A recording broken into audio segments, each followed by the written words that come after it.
importante en nuestro trabajo como médicos, sobre todo cuando nos acabamos de graduar.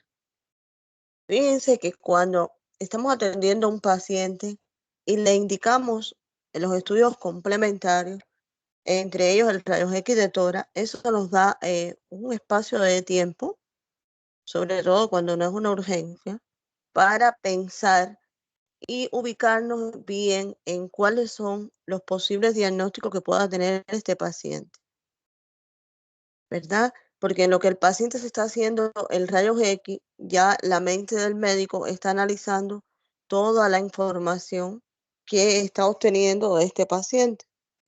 Su examen físico, su interrogatorio, si tenía una enfermedad de base, cuáles son sus antecedentes familiares, qué le pasó, cuándo llegó a la consulta, por qué fue a visitarnos al hospital. Todo esto ya se nos va uniendo en espera de la realización de los laboratorios del rayos X, y ya cuando vienen los laboratorios, bueno, ya tenemos una confirmación de qué es la enfermedad que tiene el paciente.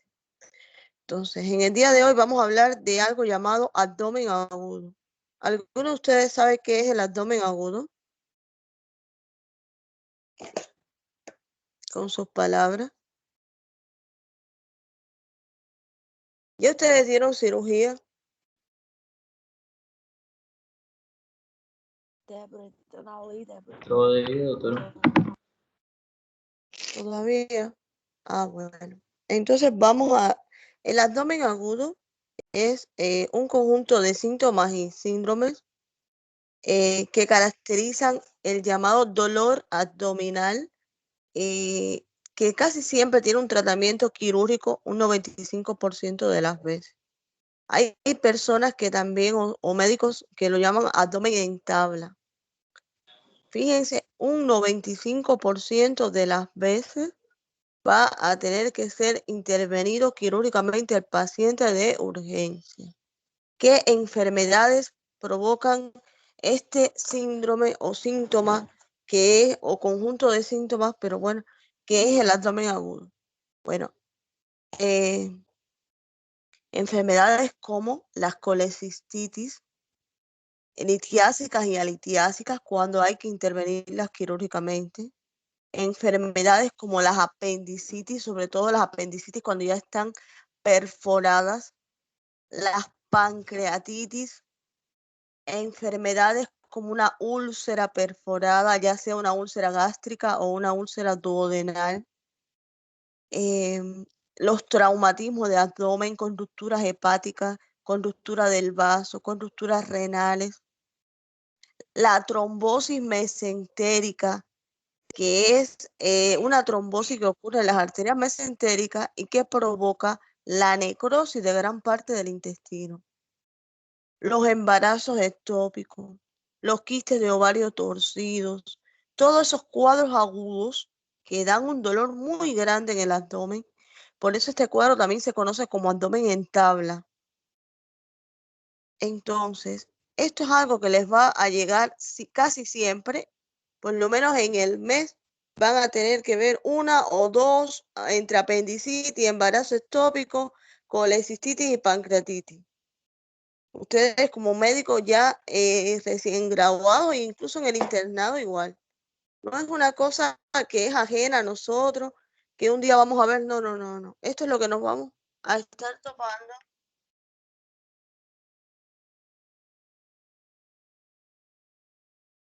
en, en la vida, en el estudio diario.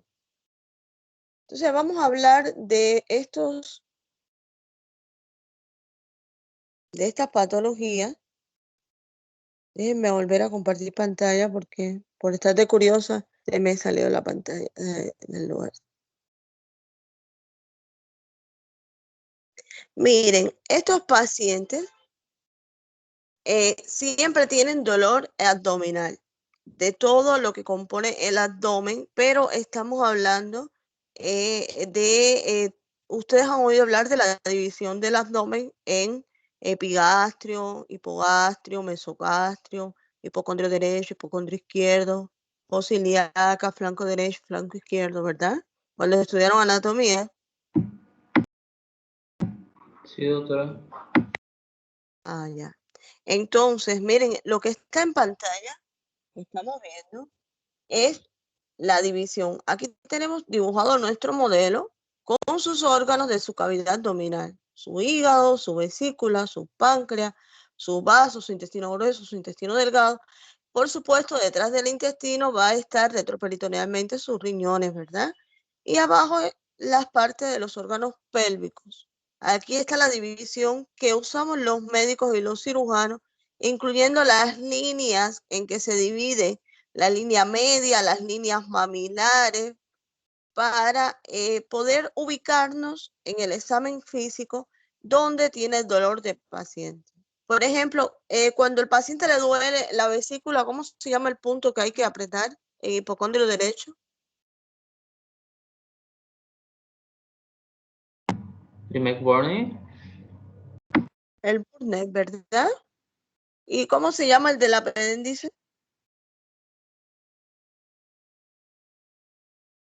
Fosa ilíaca derecha. Ajá, el punto de Murphy. Bueno, todo esto igual está reflejado en una radiografía. Miren, la radiografía que está aquí al lado es una radiografía de un paciente normal.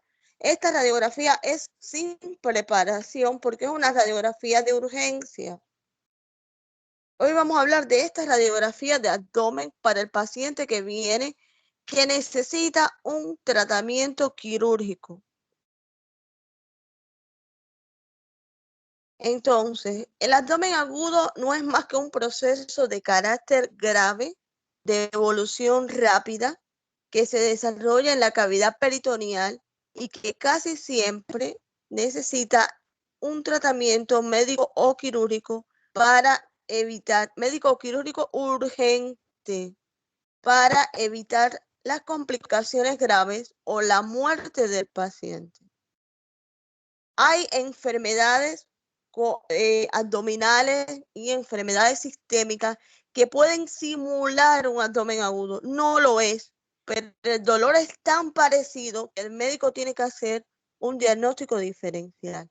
Por ejemplo, las infecciones en los riñones, las pielonefritis, los accesos hepáticos, las embolias o infartos del vaso, un hígado congestivo, una colitis del intestino del colon que estudiamos ayer, las enfermedades como las acidosis diabéticas, el TAVES, las picaduras de araña, la porfiria, las púrpuras, las insuficiencias suprarrenales, los choques endotóxicos, el envenenamiento por plomo o saturnismo, la uremia, las crisis de hiperparatiroidismo, las intoxicaciones por arsénico y estos pacientes que pasan mucho tiempo sin ingerir alimentos, bueno, pueden dar un cuadro parecido al abdomen agudo, pero es un cuadro que va a resolver con un tratamiento médico. Y miren los lugares donde duele la mayoría de las veces y las patologías. Por ejemplo, otra patología que puede simular un abdomen agudo es el infarto del miocardio, pero de la cara diafragmática, que el dolor se refleja en el abdomen y por consecuente el paciente pone su abdomen duro y es como si tuviese un abdomen en tabla o abdomen agudo. Otro ejemplo es, pero ya esto sí es un dolor muy grande, muy insoportable, en epigastrio, que también forma parte de los abdómenes agudos, es el de la úlcera perforada. También un cólico biliar, un aneurisma roto, que no se los había dicho. Los aneurismas de la aorta abdominal cuando se rompen dan un cuadro de abdomen agudo quirúrgico urgente que hay que operar al paciente porque si no se muere. Los cólicos uretrales, todo esto, en este caso sí con tratamiento puede resolver el paciente, igual que en el caso del infarto. Todos estos cuadros es el abdomen agudo, el dolor insoportable, sordo, que el paciente no mejora, que el paciente no se deja examinar. De ese dolor que llegan a las 3 de la mañana, lo trae la ambulancia. Ese es el dolor que estamos hablando. Otra forma de dolor también del abdomen agudo es el que da la pancreatitis aguda, que le llaman el dolor como si estuviera el paciente cortado a la mitad. Se le llama dolor en barra, porque el paciente, ya sea que le duele en epigastrio o en ocasiones le duele en la espalda, él siente como que lo han picado a la mitad. El dolor periumbilical de la trombosis mesentérica, porque no le llega trombosis de trombo. Hay un trombo que está ocluyendo la arteria mesentérica y hay una parte del intestino que está estrangulado, que está necrosado. El dolor del embarazo ectópico, de esos dolores son los que se van a reflejar en este abdomen agudo que yo les estoy hablando. Fíjense que estamos hablando de muchas enfermedades quirúrgicas, urgencias quirúrgicas.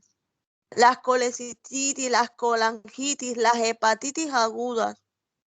Algunas pueden ser que resuelvan con tratamiento, pero la mayoría es quirúrgica. Las apendicitis, la salpingitis, la diverticulitis que hablamos en el día de ayer, las diverticulitis perforadas, todo eso componen el dolor grande. Hay otros tipos de dolor que son varios tipos de dolor, pero todos son muy fuertes que el ser humano apenas lo puede soportar. Hay veces que el dolor del abdomen agudo viene en aumento. Por ejemplo, una salpingitis temprana, que puede ser que duele en epigastrio, pero ahí dice que es muy raro. Las obstrucciones del intestino delgado.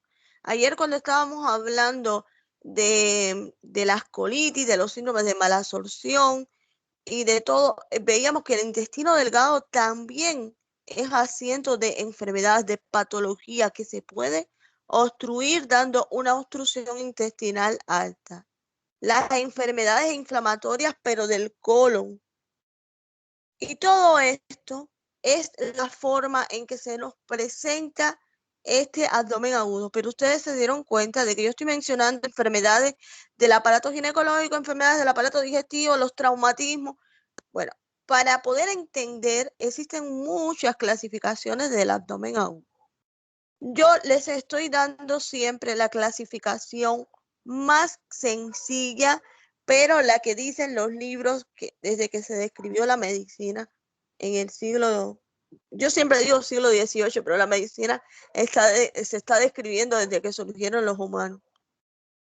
Pero bueno, para esto se clasificó 4 grandes síndromes para poder unir todas estas enfermedades, porque son de diferentes aparatos o sistemas de órganos. Entonces, se clasificó de esta forma. Un síndrome peritonítico, que después vamos a verlos. Un síndrome oclusivo. Fíjense, pero recuerden que medicina hay que aprender a leerla. Cuando yo leo aquí que yo digo síndrome peritonítico, ya yo estoy pensando en la capa que cubre todo el abdomen.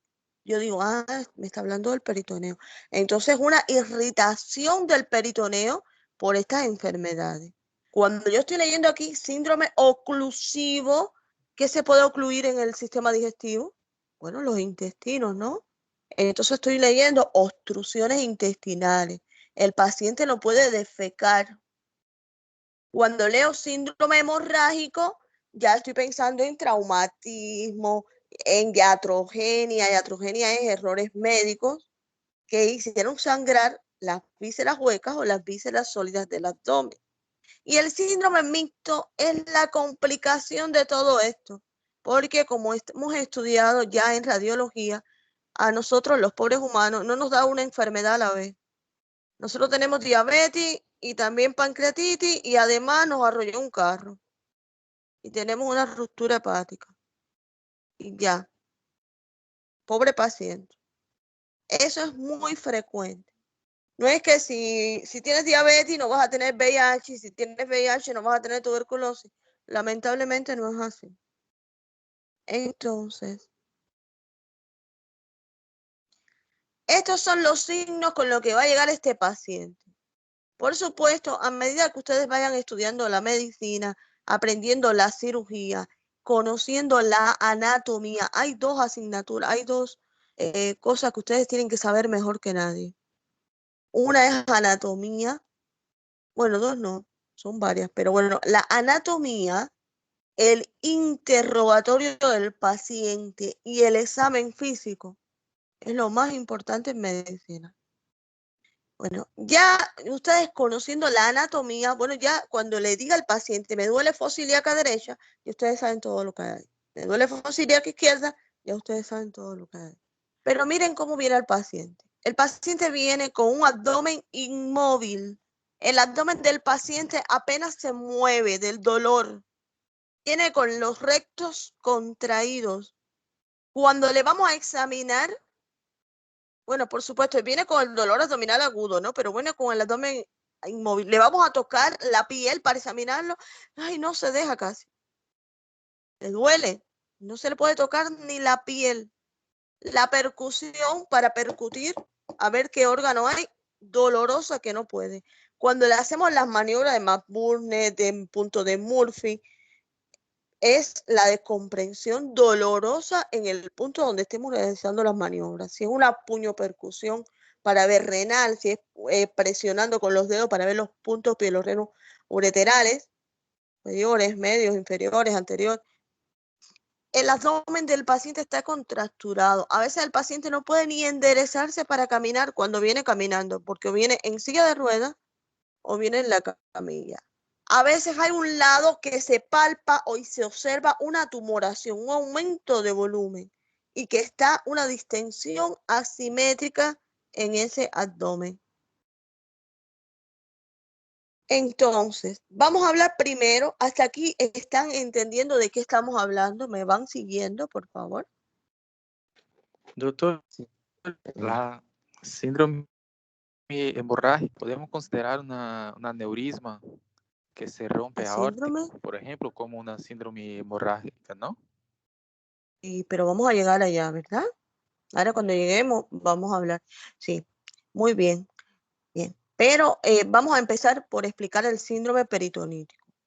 Fíjense que ya el doctor ya se está dando cuenta de lo que estamos hablando, ¿verdad? El aneurisma sí da un síndrome hemorrágico. Pero, ¿qué pasó? ¿Por qué hicimos estos síndromes? Yo no, los grandes médicos, ¿verdad? Que tiene la humanidad. Porque cuando el aneurisma da sangramiento, pero pertenece a el sistema cardiovascular,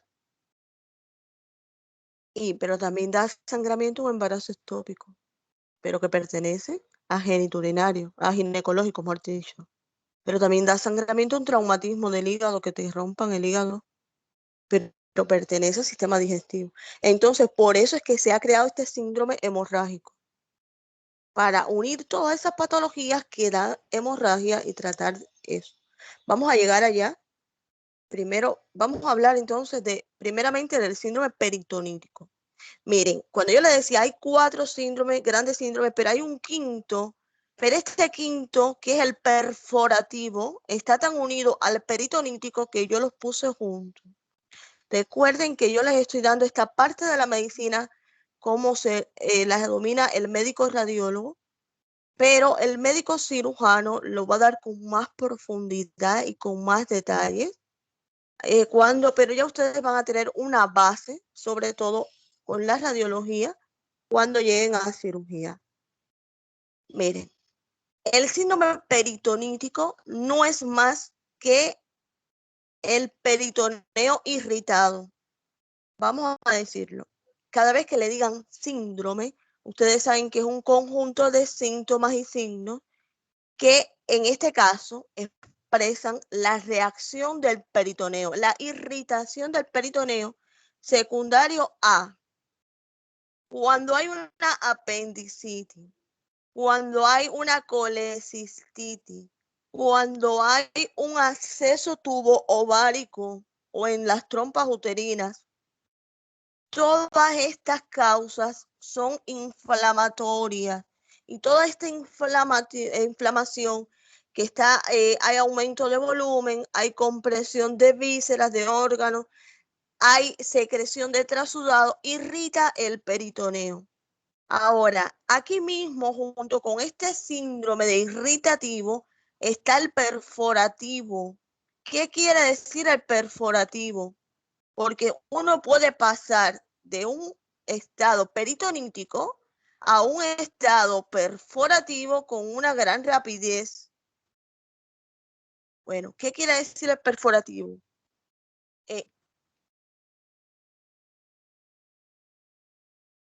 Cuando esa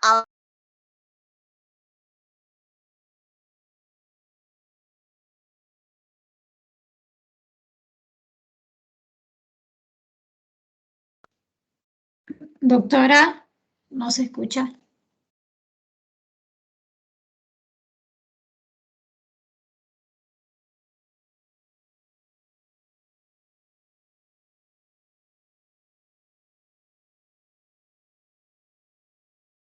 Hola, ¿me escuchan, alumnos? Hola, ahora sí, ya volvió. Sí. Ay, yo les voy a pedir un favor. Cuando estemos ya en la clase, ustedes saben que yo paso la lista, porque sin querer ponen presente en la plataforma y entonces eso hace un sonido. Bueno, vamos a continuar. Entonces, fíjense que cuando el apéndice se inflama y todos los médicos se dan cuenta en el momento que es una apendicitis, operan al niño y no pasó nada, bueno, pasó que lo operaron, pero no hubo complicaciones. Ahí está el síndrome peritonítico, hay una irritación del peritoneo con el dolor que da eso. Pero cuando se demoran y lo mandan para la Caja Nacional y de la Caja Nacional lo mandan para el Hospital del Niño y del Hospital del Niño no había cama y se va para un privado, se puede perforar el apéndice. Y ya estamos en el síndrome perforativo. Este síndrome perforativo va a provocar que el contenido que tiene el apéndice, las heces fecales, los ácidos, caigan al peritoneo. Y esto da una doble irritación más la infección. Es la llamada peritonitis. Y se complica el cuadro y este paciente puede fallecer. Yo les estoy poniendo este ejemplo porque es uno de los ejemplos clásicos. El niñito anda 3 días con el dolor en la fosa ilíaca derecha, arrastrando la piernita, y cuando ya llega al hospital, ya llega perforado para... muchas veces se salvan, pero muchas veces se mueren. Lo mismo le estoy hablando de la vesícula. Esta paciente que tiene litiasis de vesícula y que a cada rato que tiene dolor en la vesícula, ¿verdad? Y no va al médico y es el cuento de me tengo que operar, pero yo no me he operado. Y cuando ya llega a un estado en que la vesícula, de estar tan inflamada, de estar tan aumentada de tamaño, sus paredes se debilitaron, se rompió, se abrió y el contenido, las piedritas, salieron al exterior no, a la cavidad abdominal, al peritoneo, al intestino, provocando incluso hasta un hilio biliar. Fíjense que lo que tiene la vesícula es sales biliar. Eso le va a caer arriba al duodeno, al páncreas, al intestino, y ahí se complicó el cuadro. Por ejemplo, el acceso tubovárico. Mientras esté la infección en la tromputerina, bueno, tratamiento, se puede operar, sacar, pero imagínense que se perfore de tanto tiempo inflamada sin tratamiento y ese contenido que es pus vaya a la cavidad del peritoneo. Por eso es que el síndrome peritonítico al síndrome perforativo no va prácticamente nada. Se pueden explicar separados, pero prácticamente uno conlleva al otro. No es solo que por culpa de los médicos, como yo expliqué, puede ser que el paciente lleve 3 días con dolor en fosa ilíaca derecha, no tiene dinero, no tiene tiempo, necesita trabajar o no le da la gana o le tiene miedo al médico, no va al médico y cuando va al médico ya va perforado. No, ya no va al médico, se desmaya y los compañeros de trabajo lo llevan. Y es una de las cosas más frecuentes. Entonces, la inflamación de una víscera como las apendicitis, la colecistitis, los accesos tubováricos, toda esta inflamación es el síndrome peritonítico. Ahora, la perforación ya es el síndrome perforativo. Ahora, también hay otras perforaciones, ¿no? Como la de las úlceras gastroduodenales, gástricas o duodenales. Y bueno, los divertículos que hablamos ayer, este paciente padece de diverticulitis, no lleva una dieta adecuada porque no puede, porque no sabe que tiene un divertículo y se le inflama y luego se perfora y las heces fecales y todo el contenido del intestino, bueno, va al peritoneo provocándome un síndrome perforativo. Y bueno, el piosalpin es prácticamente lo mismo que un acceso tubovárico o que un aumento o una alteración infecciosa de trompas uterinas. Este síndrome peritonítico da dolor y da abdomen agudo, pero cuando nos damos cuenta que hay un síndrome perforativo, cuando el dolor es tan brusco como que al paciente le dieron una puñalada, cuando el paciente tiene el abdomen tan duro que es la reacción peritoneal, el llamado vientre en tabla, contracturado, el paciente tiene vómitos, está choqueado, hay ausencia de la matidez hepática, cuando le hacemos un rayos X de tórax está el neumoperitoneo que vimos en la clase pasada, que es el aire entre los diafragmas y el hígado y entre el diafragma y el estómago.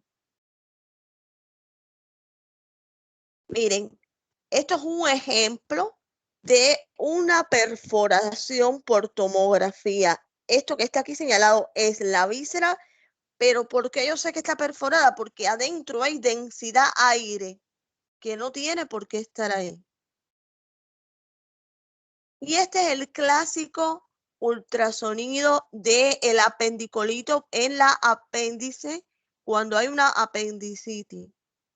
Es la imagen indiana. Aquí está a lo largo y aquí está de frente. Esta imagen se ve en fosa ilíaca derecha. Claro, a todo el mundo no se le ve. Sobre todo cuando es muy grande la infección y la apéndice está muy ya mucho tiempo de evolución el cuadro clínico. Y ahí está el apéndice. Pero fíjense que esta apéndice está perforada, ¿vieron? Ya la sacaron, pero se había perforado y había salido. Esto es un pedacito de hueso que parece que estaba dentro, porque ustedes saben que una de las causas de las apendicitis son el estar comiendo huesitos pequeños, la semilla del tomate, la semilla de la guayaba. Todo esto, comerse las uñas, puede obstruir el apéndice y provocar la apendicitis. Esta es la imagen de una ecografía de la vesícula que parece un saquito con una imagen de litiasis en su interior. Todos estos procederes nos están permitiendo el diagnóstico de este paciente. El paciente entró y nosotros ¿qué le vamos a indicar? Bueno, veremos después que le vamos a indicar un rayos X de abdomen, pero también están estos estudios que son de dominio público de que siempre se le indican al paciente. Aquí tenemos, esto es una vesícula. Miren qué grande y qué dilatada estaba.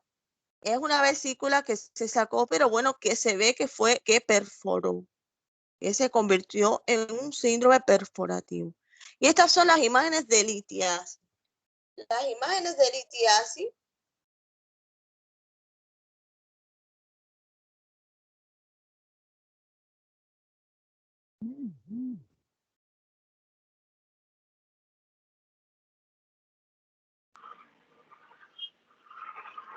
¿Verdad?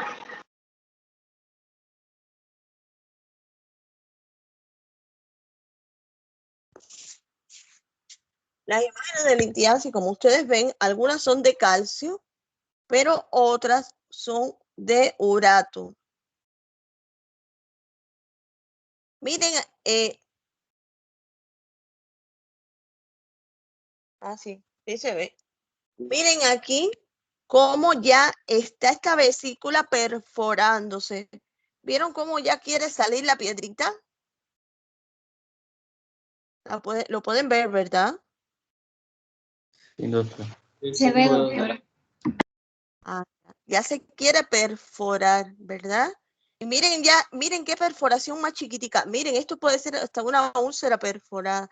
A veces las perforaciones son del tamaño de la cabecita de un alfiler. Pero por ese huequito salió ácido clorhídrico, salieron bilis, sales biliares, y todo eso está quemando el peritoneo del paciente. Está irritando y agravando el cuadro más de lo que estaba, más los gérmenes y la infección. Este es el llamado sitio del neumoperitoneo. Cuando estamos seguros de que el paciente está perforado, lo que vamos a ver es este tipo de rayos X de tórax, y recuerden que lo que vamos a ver es entre el diafragma y el hígado esta columna de aire. Disculpe un momentico.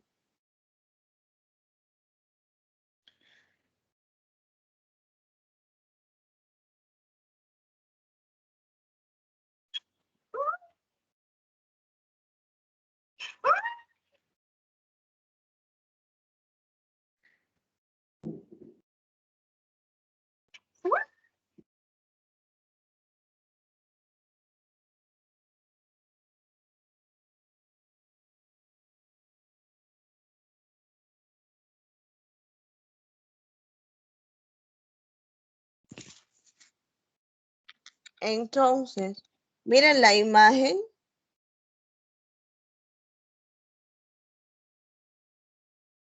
Ahora, una duda, hay dudas de si tenemos aire o si no tenemos aire en esta cavidad abdominal, sobre todo en este niñito recién nacido, que vemos este signo del neumoperitoneo, y entonces lo acostamos de lado. ¿Se acuerdan cuando hacíamos el pancoas que el líquido corría hacia abajo porque pesa más? Bueno, en este caso el aire va a subir a todo lo largo y el costado del niño o del adulto, y nos damos cuenta de que hay una víscera perforada, porque en esta radiografía de abdomen lateral estamos viendo que el aire va hacia la parte de arriba.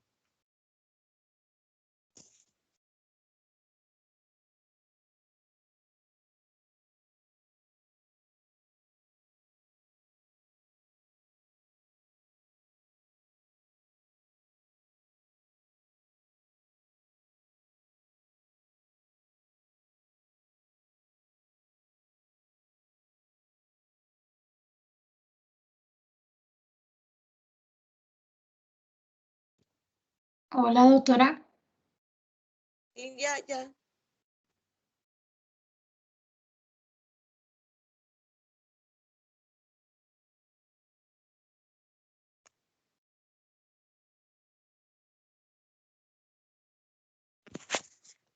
Entonces,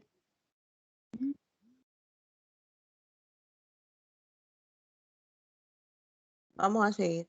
Miren, fíjense, el aire, este abdomen es para yo ver si hay aire libre en cavidad, porque cuando yo estoy hablando de un síndrome perforativo, se perfora, miren, yo les hablé de los síndromes perforativos más frecuentes, pero les voy a hacer un cuento que me sucedió a mí y a un grupo de médicos que teníamos un paciente eh, enorme, fuerte, de la raza negra, lleno de músculo, medía 2 metros, que en un problema de una pelea le habían dado varios golpes y, bueno, pequeñas puñaladas muy chiquiticas o cuchilladas, pero se le suturó, estaba perfectamente, se le hizo ecografía, se le hizo tomografía, pero había algo que el paciente tenía que no dejaba tranquilo a los médicos, y era que aquel paciente gigantesco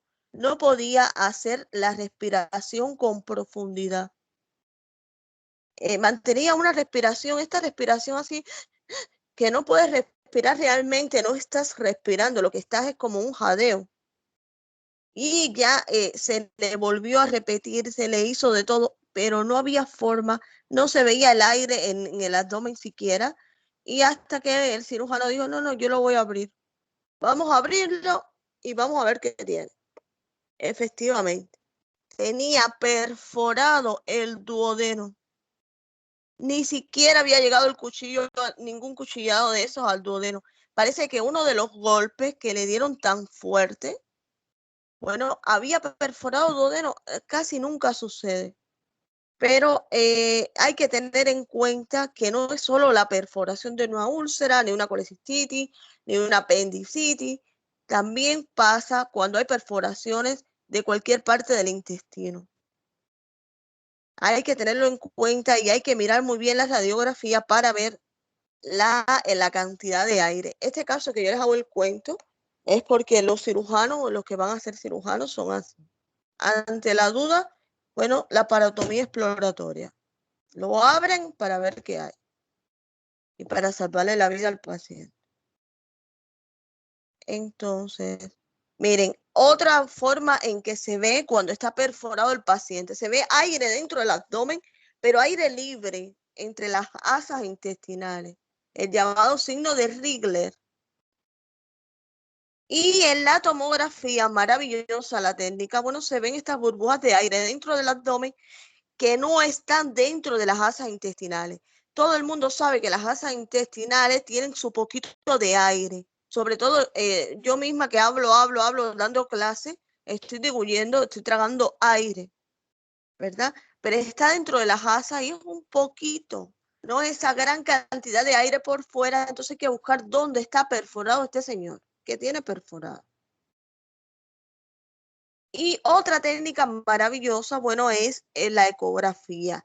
Aquí hay un espacio que hay entre el lóbulo derecho del hígado y el riñón derecho, que es la fosa de Morrison, que ahí se acumula líquido libre y que la mayoría de las veces es por patologías quirúrgicas.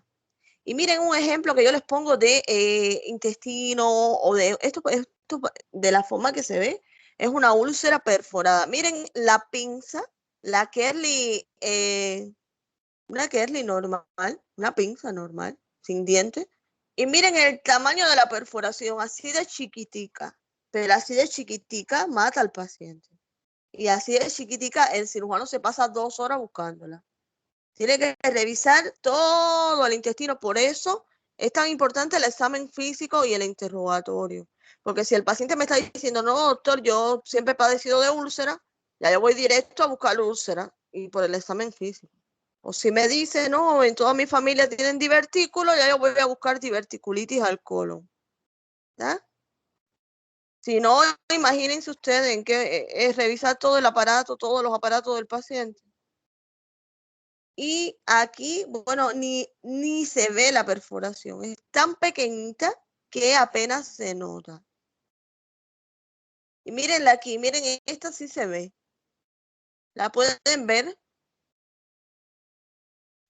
Sí, doctora. Ahora, imagínense que lo que se esté perforando sea duodeno y que esté arriba de páncreas.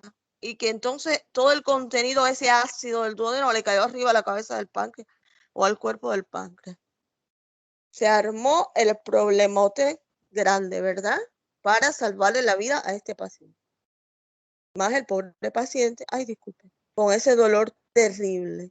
Bueno, este es el síndrome peritonítico y el síndrome perforativo. Fíjense que tenemos las radiografías importantes en esto, en el rayos X de tórax, buscando el neumoperitoneo, y los rayos X de abdomen, acostado en decúbito supino y en decúbito lateral buscando el aire libre en cavidad. También los métodos como la ecografía y los métodos como la tomografía.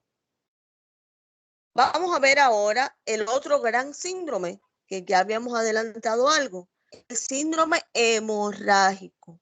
Este se ve más por ecografía, ¿verdad? Y por tomografía.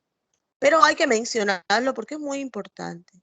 Es el conjunto de síntomas y signos generales que hay en los que hay manifestaciones de hipovolemia locales con además la inflamación del peritoneo, secundarios al derramamiento de sangre.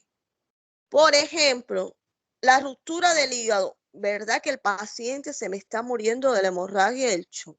Pero la sangre está cayendo en el peritoneo y me está irritando la mucosa del peritoneo. Fíjense que la mucosa de la boca, que está acostumbrada a comer alimentos, cualquier cosa la irrita, ¿verdad? Imagínense la del peritoneo, que es más delicada. Entonces, aquí que vamos a ver las hemorragias por una ruptura de hígado, una ruptura de riñón, una ruptura de vaso, por un embarazo ectópico roto, por un folículo sangrante, por una ruptura de un aneurisma. Pero estoy hablando de que ustedes se van a auxiliar sí o sí cuando viene un politraumatizado con rayos X, tomografía, porque todo esto se acompaña de ruptura de costilla, de ruptura de pelvis, de ruptura de columna. Desde que entra el paciente, ustedes van a estar indicando rayos X, ecografía y tomografía. Y aquí están muchas rupturas que observamos. Por ejemplo, rupturas hepáticas, laceraciones gigantescas del hígado. El hígado es bien complicadito, muy complicadito. Rupturas renales. Fíjense que pensamos, no, el riñón no le va a pasar nada. Pasa. Rupturas de arterias, laceraciones de arterias que pueden ocurrir en el trauma. Miren, esta se picó a la mitad, ¿no? Pero miren, esta arteria está picada a lo largo. Imagínense ustedes. A lo largo picada una arteria. Complicado, ¿verdad? Y bueno, el embarazo ectópico, que es el más frecuente de estos síndromes hemorrágicos, sobre todo en mujeres en la edad reproductiva, que ya desde que entra la paciente cojeando del lado derecho, del lado izquierdo, ya le estamos preguntando tiempo de amenorrea y le estamos mandando una prueba de embarazo, ¿verdad? Y que puede estar en cualquiera de estas localizaciones. Puede estar afuera, en el ovario o en el abdomen, pero puede estar en la trompa, en cualquiera de las localizaciones, desde el infundíbulo, ampular, intersticial, o puede tener una implantación baja en el cuello del útero. Miren, aquí, por ejemplo, la ruptura de una trompa, de un embarazo ectópico tubario, y la salida ya al exterior del contenido, que ya ustedes saben que irrita el peritoneo, provoca una hemorragia con una hipovolemia que se nos muere el paciente, más la infección porque ese contenido también tiene gérmenes. Y miren aquí ya la salida completa de un embarazo ectópico al contenido. Estos otros ejemplos de embarazo ectópico, este está intersticial. Miren qué gran tamaño tiene. Terrible porque cuando este rompa puede afectar, está muy cerca de las uterinas, ¿verdad? Este está en la cavidad abdominal. Si pueden ver, el útero está aquí abajo solito. Miren el sacro, el coxis, el intestino, el recto. Y miren el útero solito y el niño se está criando en el estómago de la paciente. Y bueno, este está en un ovario. Este síndrome hemorrágico, el diagnóstico es más por tomografía y por ecografía que por un rayo X. Aparte de que están muy rápidos, pero bueno, hay que ponerlo porque forma parte de este cuadro que estamos mencionando y también se utilizan las técnicas de imagen. Ahora vamos para el concepto del síndrome oclusivo. El síndrome oclusivo es cuando el paciente no puede defecar por cualquiera de las causas. Es los síntomas y signos secundarios a la detención del tránsito intestinal de causa mecánica por bloqueo de la luz en el tubo digestivo. Puede ser que esté obstruyendo un tumor, puede ser que sea un fecaloma, puede ser que sea un ameboma, puede ser que sean los fitobexoas, que son las personas que comen pelo y que haya bajado del estómago la bola de pelo hasta el intestino. Puede ser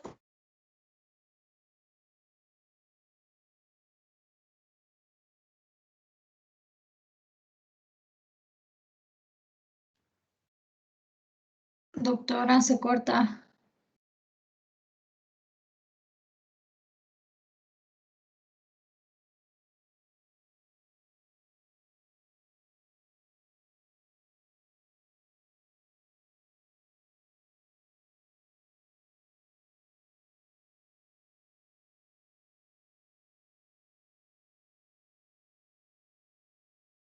Pastora, se ha cortado su audio. No la escucha.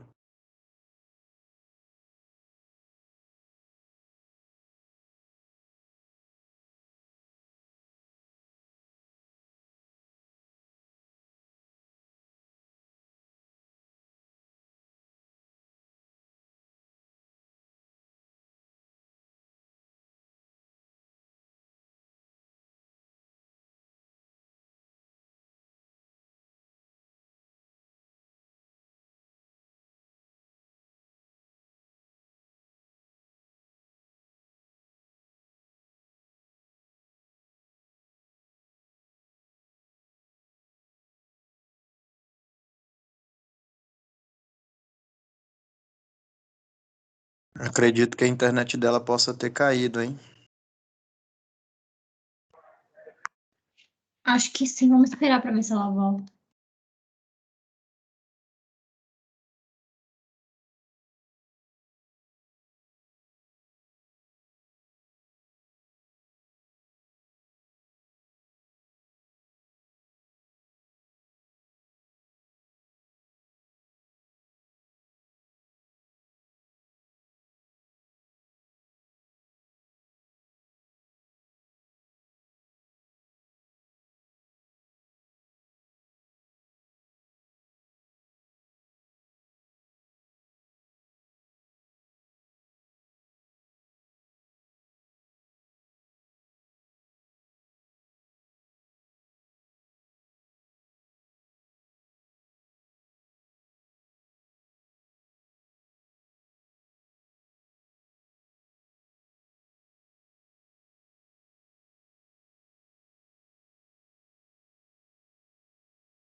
Ya, volví a entrar.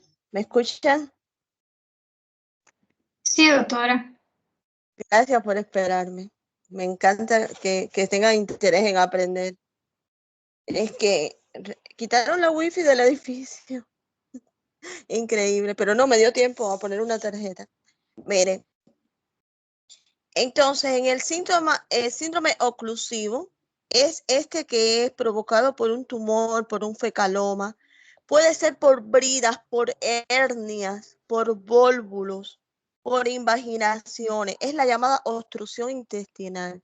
Fíjense que cuando es alta, es del intestino alto, del intestino delgado.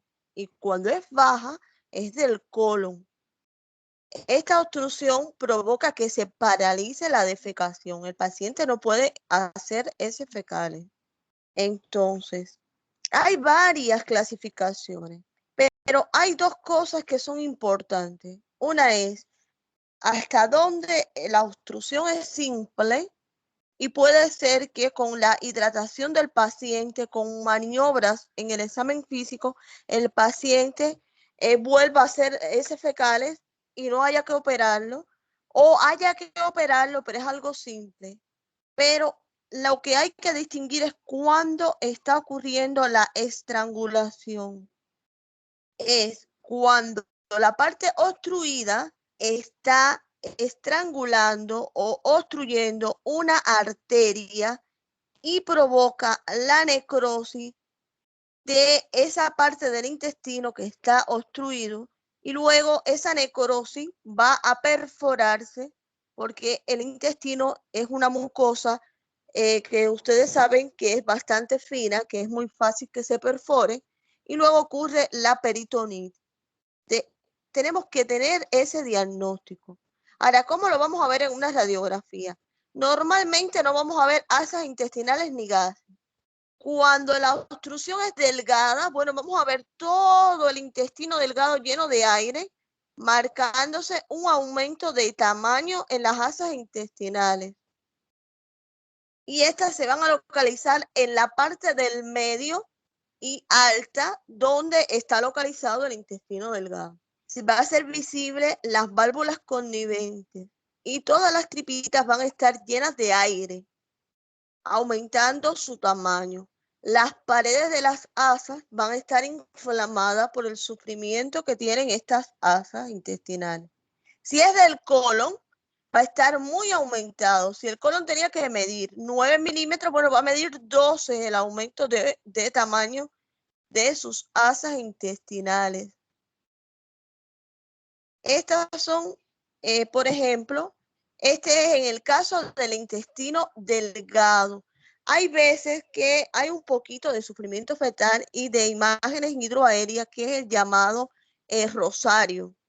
Las cuencas de rosario, que son los agujeritos de aire. Pero fíjense que el abdomen de rayos X simple no tiene nada de aire. Y miren aquí la gran cantidad de imágenes que nos están haciendo que veamos todo el yeyuno.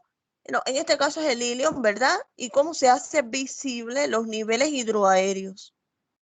Esto es una obstrucción. Esta primera es alta, un hilo mecánico obstructivo, y esta es baja porque lo que se está dilatando es el colon. Miren el gran tamaño que toma el marco colónico. Otra causa es esta, donde hay una torcedura de una tripa, el llamado vólvulo del sigmoide, que esto va a hacer un aumento de volumen en el abdomen. Y esto se va a ver como el contenido de esta asa intestinal es aire, se va a ver a sí mismo, pero en forma de aire, el llamado grano de café, que está descrito así por la literatura. Miren, es la torsión de una tripa, y miren cómo está llena de aire. Fíjense que normalmente hay poquito de aire acompañando la materia fecal en un rayos X de abdomen. Cuando ustedes ven estos niveles hidroaéreos, que como la densidad del aire es negra, son radiotransparentes de color negro, ya tienen que estar sospechando de que este paciente tiene una patología. Miren aquí, este es el vólvulo, pero del sigmoide. El otro era un poquito más arriba del intestino, Y miren igual la imagen con la gran cantidad de aire en su interior. Y bueno, este es el colon, como nosotros los conocemos, pero para que no se olviden de que no tiene esa forma, es este colon que está torcido aquí. Y mírenlo aquí, lo que está ocurriendo cuando hay un volvulo. Esto puede ser por un problema digestivo, por un problema de que el paciente haya estado operado anteriormente y haya salido una brida. Y miren cómo llega nuestro paciente. Llega con un aumento de volumen del abdomen, con una tumoración muy dolorosa. También puede ocurrir la obstrucción intestinal porque se atasque una hernia. Recuerden que habíamos hablado de las hernias. Bueno, en este caso esto es una hernia. Esta no es escrotal porque miren los escrotos aquí abajo colgando. Esta es inguinal por el conducto inguinal y aquí está entrando y saliendo el intestino hasta que llega un momento en que se obstruye y esto paraliza toda la defecación, este cuadro inflamatorio, y hay que operar al paciente. Esta sí es del escroto. El intestino bajó por el conducto inguinoescrotal y aquí hay intestino y está entrando y saliendo hasta que ocurre una obstrucción. Y bueno, este es el intestino como tal. Por ejemplo, hay un vólvulo, el cirujano habla al paciente, endereza el vólvulo mientras no haya sufrimiento de asas intestinales o la llamada estrangulación que provoca la necrosis del tejido. Es como cuando hablábamos del infarto, es lo mismo, el mismo mecanismo de acción. Se torció una tripa, es decir, hubo un vólvulo, se volvuló, y aquí donde se volvuló, vamos a mirar hacia atrás. Bueno, imagínense que aquí hay arterias y venas y está la arteria que le da sangre a todo este tejido. Si en las primeras 24 horas, mejor dicho, en las primeras 6 horas, no se logra la operación y quitar esa torcedura de la tripa, bueno, esa parte del tejido se necrosa y se muere. Miren, aquí está con una coloración todavía muy bonita, es decir, que no hay que hacer colostomía, no hay que picar parte del intestino, todo perfecto. Pero miren ya este color, esta coloración. Ya este intestino hay que picar y quitar esa parte porque esa parte se necrosó, incluso se puede perforar, provocando un síndrome perforativo. Otra causa de obstrucción son los fecalomas. Aunque esto es un fecaloma pequeñito, pero obstruyen el intestino y provocan que el paciente no tenga digestión y provoca la dilatación. Cuando el intestino se perfora, se necrosa, para luego perforarse y provocar una peritonitis, al final terminamos haciendo esto que está aquí, que son las colostomías. Esta es una de un solo cañón y esta es de 2 cañones, la colostomía. ¿Está? Y bueno, y después vienen las complicaciones de la colostomía. Pero miren, ya la coloración de ese intestino evidentemente ya es un área que está necrótica. Ahora, vamos a, hasta aquí, ¿han entendido lo que hemos hablado?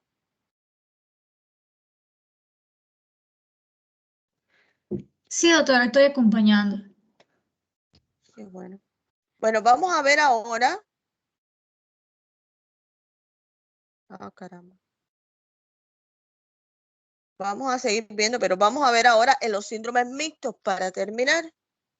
¿Qué son los síndromes mixtos? Bueno, es lo que yo siempre les cuento, ¿no? Es la mezcla de todo. El paciente tiene un tumor pediculado y tiene además una litiasis en la vesícula o tuvo un traumatismo y además tenía un aneurisma y se mezclan todos los cuadros clínicos. Es decir, el paciente iba para el hospital en la ambulancia con una colecistitis por una litiasis. La ambulancia chocó y a esto se le sumó que tuvo una ruptura hepática. Hay que, como médico, tenemos que estar preparados para estos síndromes mixtos. Estos síndromes mixtos que acompañan todo el cuadro clínico. Por ejemplo, miren, este paciente, esto que se ve aquí, que parece una boca, unos dientes en la cavidad pélvica, es un tumor de ovario. Los tumores de ovario Los tengo aquí puestos como síndrome mixto, porque cuando tienen mucho tamaño, además provocan una hipovolemia y se complica el cuadro a la hora de sacarlo del paciente, porque ya la paciente lleva un promedio de 10, 15 años con ese tumor viviendo, y luego hay que hacer un buen equilibrio hidromineral para salvarle la vida cuando se le quita esta tumoración, que pesan muchísimo, pesan hasta 9 libras. Miren un ejemplo de un tumor de ovario. Miren el tamaño que tiene. Yo he visto muchas pacientes que luego que se operan el tumor de ovario gigante, muchas personas mayores, bueno, fallecen por la hipovolemia y porque el organismo sufre mucho al no tener un buen equilibrio hidromineral, está acostumbrado. Este otro síndrome es mixto, pero ya esto tiene que ver con la necrosis del intestino. Cuando se demora mucho en acudir al hospital o van de hospital en hospital y ya está necrosado. Otro de los síndromes mixtos que tenemos que pensar es cuando el paciente tiene una colecistitis, litiasis en la vesícula, junto con una pancreatitis. Estas imágenes que están en el medio son de pseudoquistes del páncreas vistos por tomografía. Y bueno, este es el paciente como llega a consulta en ocasiones. Llega al examen físico, vemos que tiene, por ejemplo, un paciente traumatizado, tiene un área, en este caso, arriba del vaso, y yo estoy viendo que hay un cambio de coloración. Entonces yo tengo que buscar si hay un hematoma de vaso ahí, o del riñón, porque ¿cómo es que tiene esa imagen así? Y no va a tener nada, ¿verdad? Miren el aumento de volumen y el cambio de coloración que en ocasiones acompaña al abdomen agudo. Ahora, para terminar, vamos a hablar de las situaciones extremas, ¿verdad? Bueno, aquí en pantalla está todo lo que se debe mandar. Me disculpan que no lo había visto bien. Los análisis de laboratorio, la imagenología de qué nos vamos a ayudar del rayos X de tórax, del rayos X de abdomen, del ultrasonido, de la tomografía, del Doppler. Recordar que se puede hacer punción abdominal, lavado peritoneal, la laparoscopía, que es una técnica muy buena, que miramos mediante una fibra óptica qué está pasando en ese abdomen. Incluso es la técnica ideal para el embarazo ectópico, para el diagnóstico del embarazo ectópico. Y la laparotomía exploratoria, que es operar para salvar la vida del paciente. Esto es un ejemplo de cómo se ve cada uno de estos exámenes que mencionamos en el síndrome peritoneal, en el síndrome hemorrágico y en el síndrome oclusivo. Es todo lo que hemos hablado. Por favor, lo leen cuando yo les voy a subir ya esta clase, porque quiero en estos 6 minutos que nos quedan de clase hablarles de estas situaciones importantes que me canso de decirles. Por ejemplo, situaciones que se dan en la vida real. Embarazada en el segundo o tercer trimestre del embarazo con apendicitis. Ya se nos complicó el cuadro, ¿verdad? O con pancreatitis, o con colecistitis. Bien. Ya aquí se nos complicó la cosa. Paciente grave que está ingresado en cuidados intensivos y me está haciendo un infarto, me está haciendo una pancreatitis o me está haciendo un hilio paralítico, es decir, un síndrome obstructivo, pero por un hilio paralítico. Situación 3.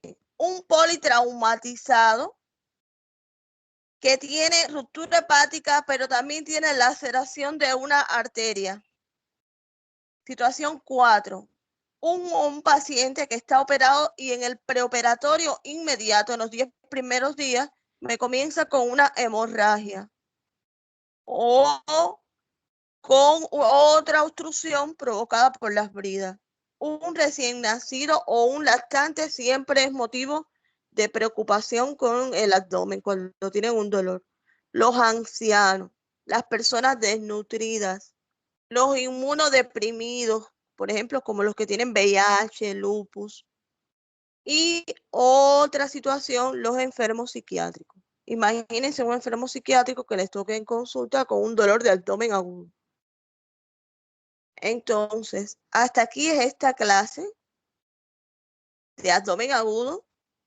Y luego en la práctica vamos a estar mirando ejemplos de estos tipos de abdomen cómo se ven en la radiografía.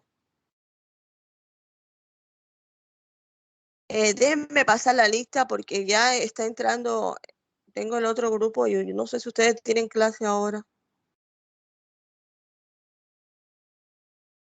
¿Tienen clase ahora?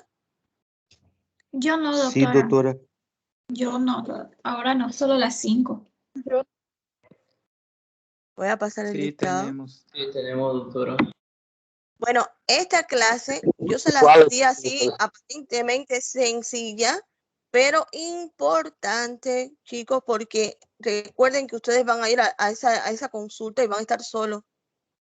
Y va a venir por esa puerta y ustedes tienen que estar preparados ahí fuerte para el paciente que vengan a atenderlo, ¿verdad? Para por lo menos saber a dónde lo van a mandar. No, este paciente no, esto es un infarto, cardiología. Este paciente no, esto es un apéndice. Vamos, cirujano. No, esto es un embarazo ectópico, cirujano o obstétrico, o mejor dicho, discúlpenme, o ginecólogo. Así. Bueno, ya pasé el listado, gracias por participar. Y bueno, vamos a terminar la doctora. clase. Gracias, doctora. Hasta luego. Hasta luego, hasta luego. Hasta doctora.